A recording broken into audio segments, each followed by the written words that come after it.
دوستای مهربونم سلام. نادیا هستم از کانال سایه های خیانت. خیلی ممنونم که با لایک، کامنت و اشتراک گذاشتن ویدیوها ازم حمایت میکنین و کنارم هستید. حالا بریم سراغ داستان ارسالی امشب. اگه به هم میگفتن یه روزی شوهرم منو وسط جاده ول میکنه، اونم تو شبی که حتی برای خوردن یه لقمه نون تو خونمون چیزی نبود، باور نمیکردم. من مهسام و اون شبی که زندگیم دو نیم شد، هنوز تو گلوم گیر کرده. تمام عصر رو به خاطر یه تیکه نون خشک با کامران دعوا داشتیم. اونقدر فقیر شده بودیم که صدای شکمهامون حتی از صدای داد و بیدادمون بلندتر بود. کامران توی رگهای گردنش رگهای خشم داشت. همش داد میزد. خسته شدم مهسا. خسته، نمیفهمی؟ من مرد خونم ولی حتی نمیتونم برات یه نون بخرم. گفتم من کنارتم، فقط آروم باش. اما غرورش همیشه از شکمش گرسنه تر بود. گوشیمو برداشت و کیفم رو پرت کرد کنار دیوار. دستمو گرفت و بدون یک کلمه کشید بیرون. داشتیم توی تاریکی کوهستانی میرفتیم. باد سرد میزد توی صورتم و دلم میگفت این بار موضوع جدی‌تر از همیشه است. رسیدیم کنار یه ایستگاه متروکه. حتی چراغ هم نداشت. فقط یه نیمکت زنگ زده بود و یه تابلو که باد جرأت میکرد تکونش بده. کامران با دستهایی که میلرزید از عصبانیت منو هل داد بیرون. گفت همینجا بمون. شاید فهمیدی فقیر بودن با یه زن قرقرو چه شکلیه. اما من اصلا قرقر نمی کردم. در ماشین رو محکم بست. من فقط تونستم بگم کامران نرو. اما صدای موتور همه چی رو خورد و برد. ماشینش رفت و من موندم وسط تاریکی. نه پول، نه گوشی، نه حتی یه تکه نون تو شکمم. اون لحظه ای که اشکام ریخ روی صورتم، فقط یه چیز تو ذهنم چرخ میزد. چطور به این روز افتادیم؟ میخواستم بلند بشم که یه صدایی اومد. صدایی آروم، گرم و پیر. داری میلرزی دخترم؟ بیا کنارم بشین. برگشتم. فکر کردم خیال میبینم. ولی نه. واقعا نشسته بود روی همون نیمکت زنگ زده ایستگاه. یه پیرزن با چشمهای خاکستری و مات. نابینا. لبخند زد. انگار منو دیده باشه. بیا. بیا نزدیکتر. نترس. نشستم. دستام هنوز میلرزید. گفت شوهرته؟ ولت کرده؟ سرمو تکون دادم. چیزی نتونستم بگم. بغض راه گلومو بسته بود. پیرزن با انگشت دستم رو گرفت. گرم بود. عجیب گرم. بعد با یه آرامش عجیبی گفت خودتو جمع کن دخترم. از حالا باید نقش بازی کنی. طوری رفتار کن انگار نفهمی. چون رانندم تا چند دقیقه دیگه میرسه. با دهنی نیمه باز فقط نگاش کردم. چی میگفت؟ من؟ نوه یه پیرزن ناشناس. پیرزن لبخندشو گشادتر کرد. نزار اون مرد بفهمه تو رو کنار ثروتمندترین زن این منطقه رها کرده. نزار بفهمه چقدر شکسته ای. تو از این لحظه نوه گیتی خانم هستی. و درست همون موقع چراغ‌های یک لکسوس مشکی تاریکی جاده رو شکافت. ماشین جلوی ما ترمز کرد. راننده پیاده شد و گفت خانم گیتی آماده اید؟ و من هنوز نمیدونستم که با نشستن کنار اون پیرزن وارد بزرگترین پیچ زندگیم شدم. ماشین لکسوس که جلوی پای ما ایستاد، من اونقدر جا خورده بودم که حتی یادم رفت نفس بکشم. راننده یه مرد 50 ساله با کت مشکی شیک با احترام خم شد و گفت خانم گیتی. با همون آرامش همیشگی گفت نه پسرم، ما تازه رسیدیم. تو اون لحظه حس کردم واقعا دارم توی یه نقش بازی میکنم. البته نقشی که خودم انتخاب نکرده بودم. راننده در عقب رو باز کرد. گیتی خانم دستش رو سمت من دراز کرد و گفت بیا نوه جان، بیا کمکم کن. من توی ذهنم 1000 بار گفتم این دیوونه است، ولی دستش رو گرفتم. نمیدونم چرا. شاید چون غیر از اون هیچ کس تو دنیا نبود که حتی دستم رو بگیره. سوار شدیم. پشت شیشه نور ماشین کامران رو دیدم. ایستاده بود. انگار شوکه شده بود. چشماش گرد، دهنش باز. منو توی صندلی لکزوس دیده بود. راننده حرکت کرد. جاده تاریک، سرد، خلوت. پشت سرمون یهو ناپدید شد. من زیر لب گفتم گیتی خانم، من نمیفهمم چرا کمکم میکنید. لبخند زد. از اون لبخنده‌ای که آدم حس میکنه که از ته دل میاد. چون تو دختری هستی که هیچ کس ندیدش. منم یه روز هیچ کس ندیدم. یه سکوت کوتاه ایجاد شد. بعد عصاش رو روی زانو گذاشت و ادامه داد. میدونی دخترم، من خیلی ثروتمندم. شاید بیشتر از چیزی که تصور کنی. ولی روزی بود که من هم مثل تو کنار جاده مونده بودم. نه نون، نه پول، نه کسی که بگه بیا. حرفش لرز انداخت به ستون فقراتم. انگار داشت نسخه ای از آینده خودم رو تعریف می کرد. رسیدیم به یه جاده باریک با چراغ‌های زرد کم نور ولی روشن شده. راننده گفت خانم گیتی رسیدیم. ماشین پیچید داخل یه باغ بزرگ. در آهنی با ریموت باز شد و چیزی که جلوی چشمم اومد باورم نمیشد. یه عمارت 3 طبقه با چراغ‌های گرم و شیک وسط یه باغ پر از درخت‌های سرو بلند. شوک زده گفتم این خونه شماست؟ گیتی خانم انگار خندید. فقط یکی از خونه ها. بیا پایین دخترم. راننده بازوی پیرزن رو گرفت. من هم ناخودآگاه طرف دیگرش رو گرفتم. گیتی گفت از امشب مهمون منی مهسا، تا هر وقت که لازم باشه.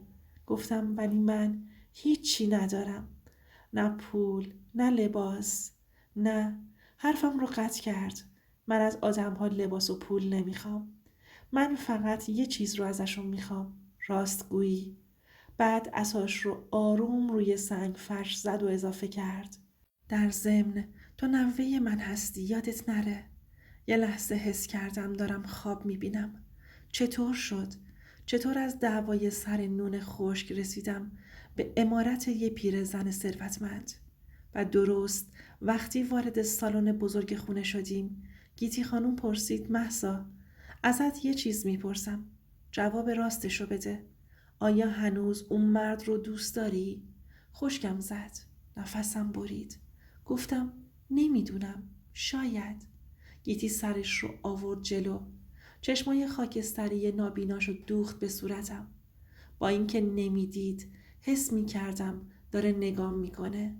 آروم گفت شاید وقتشه بفهمی بعضیا رو باید نه از زندگیت بلکه از سرنوشتت حذف کنی. و اینجا تازه اول ماجرا بود. از اون روز به بعد فهمیدم بعضی آدم‌ها بی دلیل سر راهمون قرار نمیگیرن. صبح هوا هنوز کامل روشن نشده بود که از صدای گیتی بانو بیدار شدم. چشماش بسته بود اما انگار تمام دنیا رو میدید. آروم گفت مهسا، امروز روز توه. روزی که باید ثابت کنی تو فقط یه زن جا گذاشته شده وسط جاده نیستی. من همونطور که پتو رو جمع می کردم با تعجب پرسیدم چه امتحانی؟ گیتی خانم لبخند زد. از همون لبخندایی که هم آروم میکنه هم آدم رو میترسونه. امتحانی که نشون میده تو ارزش تو میدونی یا نه. من چیزی نمیفهمیدم. فقط دنبالش راه افتادم تا رسیدیم به آشپزخونه بزرگ و قدیمی خونه. میدونی اون قدری بزرگ بود که انگار از قصه ها درش آورده بودن. روی میز صبحانه آماده بود. ولی گیتی خانوم فقط گفت نمیخوام دست بهش بزنی. هنوز وقتش نیست. نشستم روبروش. امتحان اول سکوت بود. مدتها فقط نگام کرد. هیچی نگفت. هیچ کاری نکرد. حتی فکر کردم خوابش برده. ولی نه. گیتی بانو سکوتش هم معنا داشت. بعد از چند دقیقه گفت تو از سکوت میترسی مهسا؟ چون همیشه توی سکوت چیزی ازت گرفته شده. امروز باید یاد بگیری سکوت دشمن نیست. نمیدونم چرا. ولی اشکام بی اختیار اومد و گیتی خانوم فقط گفت آفرین دخترم. این یعنی از درون نمردی. امتحان دوم ظرف ها بودن. گیتی خانوم با دستش گوشه سینگ رو نشون داد. میخوام این ظرف ها رو بشوری. اولش فکرم این بود. خب این چه امتحانیه؟ ظرف میشورم که چی؟ اما وقتی نزدیک شدم شوکه شدم.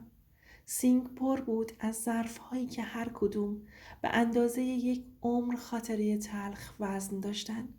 فنجان های شکسته، لیوان های قدیمی، ظرف های ترک خورده. گیتی آروم گفت اینها ظرف های آدم هایی هستند که یه زمان اینجا زندگی کردند. هر شکافی یه خاطر است. میخوام ببینم با چیزای شکسته چطور برخورد میکنی؟ من شروع کردم به شستن. آب سرد بود. دستام میلرزید. ولی ته قلبم حس کردم این فقط ظرف نیست. این زندگی منه. گیتی هم آهسته آهسته گفت اگه بتونی ظرف‌های شکسته رو آروم و با احترام بشوری، یعنی میتونی با قلب خودت هم این کارو بکنی. اون لحظه فهمیدم این زن فقط مهربون نیست. امتحان سوم انتخاب بود. بعد از تموم شدن ظرف‌ها، گیتی خانوم دستش رو روی دستم گذاشت. حالا میرسیم به سخت‌ترین امتحان مهسا. انتخاب. چشاشو بست و ادامه داد. میتونی تا وقتی شوهرت پیدا نشده از اینجا بری، یا بمونی و درس بگیری و قوی تر بشی و وقتی برگشت، وقتی تو رو دید دیگه نشناسه. من خشکم زد. چرا باید برگرده؟ اون منو وسط جاده رها کرد.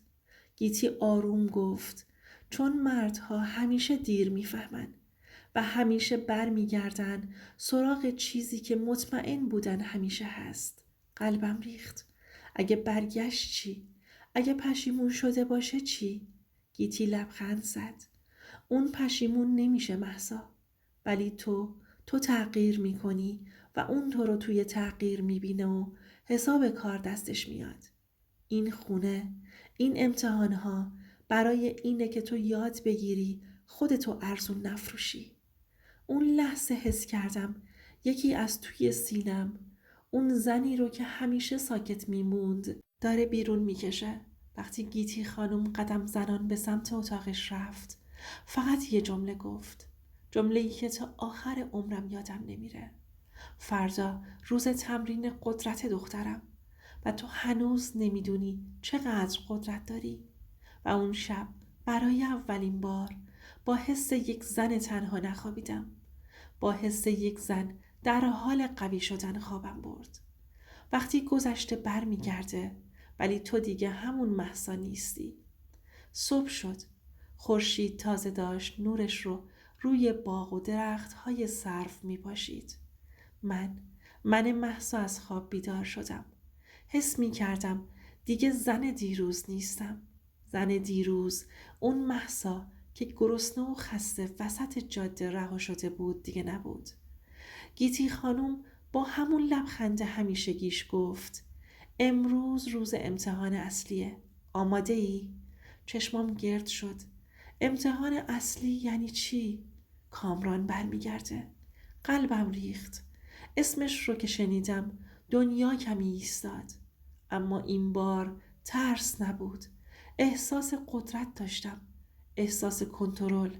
10 دقیقه بعد صدای موتور ماشینش از دور اومد. در عمارت باز شد و کامران وارد شد. چشمهاش روشن بود. اما نگاهش سرد و متفاوت. نه اون مردی که من سالها میشناختم. وقتی منو دید یه لحظه خشکش زد و بعد از چند ثانیه گفت مهسا من ولی حرفش رو قطع کردم. چون من با اعتماد به نفس گفتم کامران، قبل از اینکه حرفی بزنی یه چیزو بدون. من دیگه همون مهسا نیستم که رها شد. لرزش صداش رو حس کردم. اون مرد که سالها قدرت داشت حالا میدید زنی رو که رها شده بدون استرس و وابستگی هستش. بعد از چند دقیقه سکوت کامران گفت میخوام جبران کنم. میخوام ثابت کنم هنوزم دوست دارم. لبخند تلخی زدم. میخوای ثابت کنی؟ کامران، چشمهای تو حالا همه چیز رو داره میبینه. اما من چیزی رو که باید ببینی رو نشونت نمیدم. کامران ساکت شد. چشمهاش به زمین دوخته شد. و من برای اولین بار حس کردم قدرت از من زن هستش، نه از اون. بعد از لحظه ای فکر گفتم من میمونم تو خونه گیتی خانم. یاد میگیرم و قوی میشم. و وقتی تو برگردی شاید تازه بفهمی که چه چیزی رو از دست دادی. کامران هیچ حرفی نتونست بزنه. فقط سرشو تکون داد و رفت. من ایستادم و به باغ نگاه کردم و فهمیدم که زندگی واقعی یعنی توانایی انتخاب کردن خودت، نه وابسته بودن به کسی که ارزشت رو نمیدونه. کامران رفت و من متوجه شدم که هیچ وقت سمت مردی که منو تنها و بدون کیف و پول توی یه جای تاریک رها کرده بر نمیگردم. دوست عزیزم، اینم از داستان امشب. از اینکه تا آخر این داستان کنارم بودی ممنونم. یه نصیحت از طرف من: هیچ وقت خودت رو به کسی نفروش که ارزشت رو نمیدونه. همیشه قدرتت رو حفظ کن، حتی وقتی همه چیز ازت گرفته شده باشه. لطفاً لایک کن و برام کامنت بذار و سابسکرایب کن برای صداهایی که هنوز شنیده نشده، برای داستانهایی که کسی باورشون نکرده ولی اینجا شنیده میشن. و حالا به هم بگو، اگه جای مهسا بودی اون مرد رو میبخشیدی یا میذاشتی که بره؟ نظر و تجربت رو حتما برام بنویس.